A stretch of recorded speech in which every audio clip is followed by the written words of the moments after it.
প্রতিটি সকাল শুধু একটি নতুন দিনের শুরু নয়, একটি নতুন গল্পেরও শুরু। আর আজ সেই গল্পের খোঁজে বেরিয়েছি। আজকের দিনটাকে যেমন আছে ঠিক তেমনভাবে আপনাদের সামনে তুলে ধরব। রিকশার চাকা ঘুরছে, দোকান খুলছে, মানুষ ছুটছে। প্রত্যেকটি মুখের পেছনে আছে আরেকটি গল্প, যা সবটি আমরা জানি না, কিন্তু অনুভব করতে পারি। ঢাকা শুধু একটি শহর নয়, এটি কোটি মানুষের গল্প। এখানে কেউ সুখের পেছনে ছুটছে, কেউ আবার পরিবারের দায়িত্বে, আবার কেউ আরেকটি দিন ভালোভাবে কাটানোর লড়াইয়ে।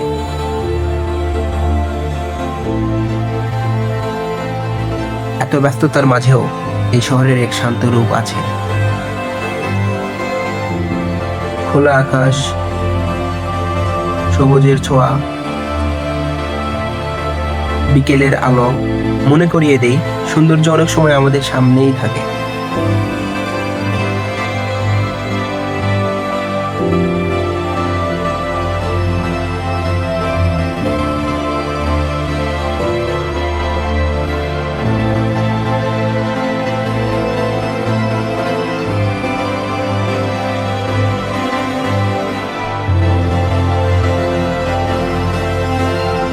একটি দিন শেষ হলো, কিন্তু এই শহরের গল্প শেষ হয় না।